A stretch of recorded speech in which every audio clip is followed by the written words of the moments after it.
Here is my sourdough making video. So I am very new at this still. I have been doing sourdough bread for a month now. So please don't take any of this to heart, but you can follow the recipe and follow my process because I've done this like a few times now, so I feel like I'm a lot better. My sourdough is definitely pretty good. I've been eating it like crazy, me and my husband. And so I wanted to show you guys my process of how I make it in like a more detailed video on everything. So as you can see, I have all of the supplies you pretty much need: glass bowl, scale, and then of course you need to start with your starter. So the starter was fed last night and it was poofed up this morning like how it's supposed to, but I don't feel like it was that active as much as I wished it was.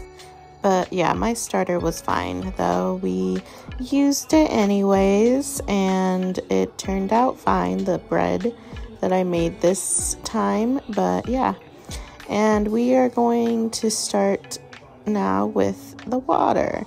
So I zero out the scale and we use filtered water here, and it's going to be 350 grams of the filtered water, and I did use 150 grams of the starter. And you're supposed to mix it very well until it gets really milky. Make sure to zero out your scale, and you should take your bowl off of the scale to help make sure your scale doesn't break. But yeah, you mix it really well and make sure it's milky. So the starter was floating a little bit. You can do the float test to see if your starter is like good to go. If you guys don't know what that is, definitely look it up. So yeah, when the starter floats, it means it's ready and it's active and good starter. By the way, this is a dough whisk that I'm using. It helps so much with mixing the dough and getting the dough all evenly mixed. So it's helps a lot actually, this dough whisk. I just got this and it helps so much with mixing the bread flour in with the dough. So yeah, it took me a while to mix that up. I really didn't need to mix it for that freaking long, but anyways. So yeah, right here I used the King Arthur all-purpose flour. So this flour is awesome, and I just started using this and I noticed such a big difference in my loaves that I've been making the last few times. My sourdough bread has been so much better. It rises so much better and it tastes so much better. So yeah, I make sure to use 500 grams of the bread flour.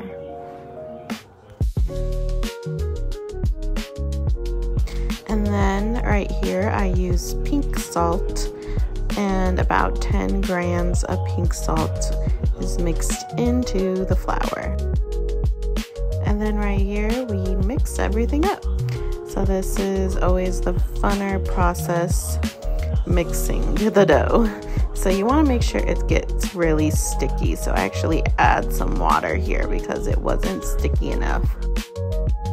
Yeah, like I am still very new at this process, so I sometimes add water or sometimes add more flour because it's never perfect, even if I follow a recipe and everything. But it's actually a lot better than it was because I wasn't using a scale before. So yeah, I'm glad I got a scale.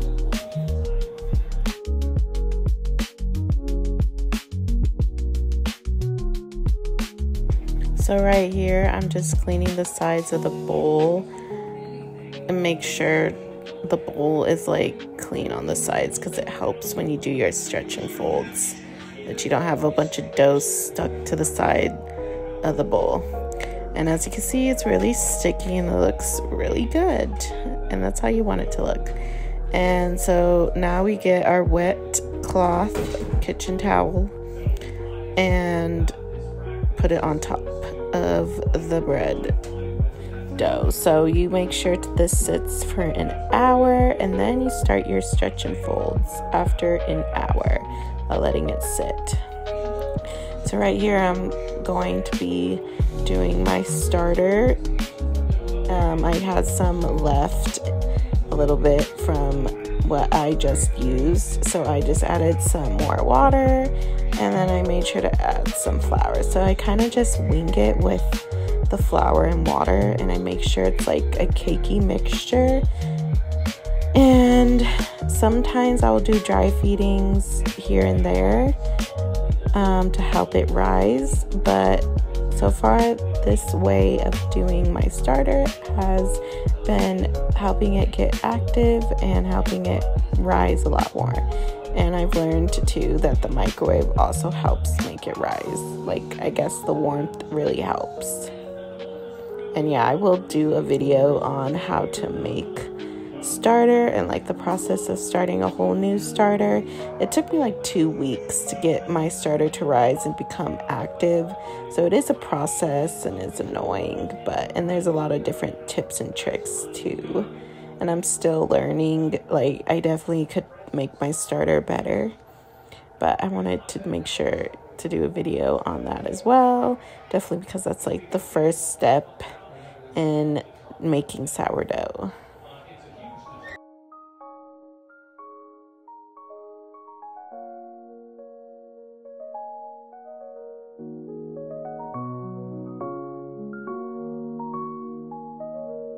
Okay, so this is like an hour later and time for stretch and folds. It did rise like a little bit, which is fine and good, but yeah, you have to do stretch and folds like 3 or 4 times every like 30 minutes to an hour, and you have to do it until it builds enough tension, and then your dough is gets a lot stronger, like the gluten gets stronger, and that's why you do the stretch and folds, to help the gluten form. So after you do your stretch and folds, like after a few hours, your dough should be really formed pretty well into a ball, and that's how you know it's ready to start rising or proofing in the countertop. So yeah, here we go with another stretch and fold, and I do that a few times.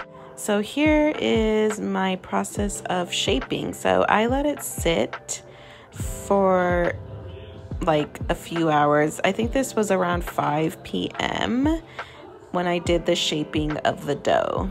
So it rose quite a bit, and yeah, it was ready to be shaped. And yeah, you want to make sure it doubles like in size before you do the shaping. And as you can see, all of those bubbles, that's what you want. That means the gluten was formed well, I believe that's what that means. I can't remember, but the bubbles are good. You want to see bubbles. And right here, I couldn't take it out of the glass bowl, and that's not good. So you want it to come out of the glass bowl pretty well. But as you can see, it was pretty fluffy and good, but I feel like it needed to proof a lot longer. I needed to do more stretch and folds. Like I said, I'm not perfect, and you can see, like, you know, that you're not going to be perfect the first month or two of doing sourdough bread, but it still turned out really good and tasted really good. So yeah, we did it, and I'm doing this video to show you guys my process, not trying to say I'm perfect at this at all. So right here, I wet my hands, and that helps make sure the dough doesn't stick to your hands. And I just start to take the dough outwards and stretch it so it's easier to shape. And I take my rings off because I did not want dough all over my rings, and I always forget to take them off. So yeah, you stretch it all out really well. Right here, I'm showing you guys the chocolate chips I use, but yeah, this is where you would add whatever you're adding to your bread. You add this part when you stretch it out, because you're going to roll it up into a ball. So yeah, right here I start rolling it like a burrito, and like it's very sticky still. So I had to get some flour to help because it probably shouldn't have been this sticky, but you want it somewhat sticky because you want it to stick when you roll it. Like it's supposed to be sticky apparently still. But the flour helps to shape it, I feel like. So I add some flour to help me shape. And I add it to the basket as well. And that's the proofing basket. And that helps to, after you shape it, to help it rise a little bit more and proof before you put it in the oven. So yeah, you roll it up into a burrito, and I add some flour around because it was just too sticky and it was annoying. And then I roll it all up into a burrito still. And then, yep, so that's pretty much the process of shaping. And yeah, here you just roll again in the other way. So it goes into a big O ball. So right here, you're going to start getting it into a ball, like a really good ball, I guess.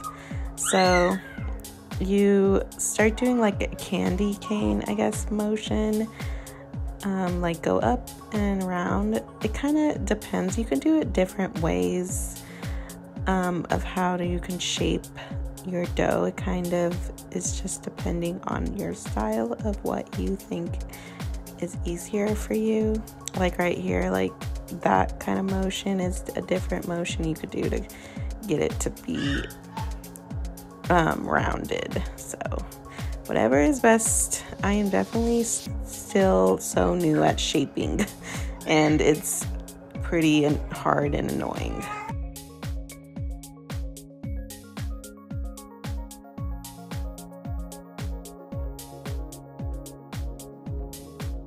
Then right here you add it to the proofing basket, and then I think this is where I was getting it ready to put in the oven. So you get parchment paper, and it was in the fridge for like 2 hours. It's so much easier to score when you put it in the fridge. So yeah, I put it in the fridge, and right here I added it onto the parchment paper and I scored it. So you're supposed to score it to let the air out or the steam out so it doesn't explode, apparently.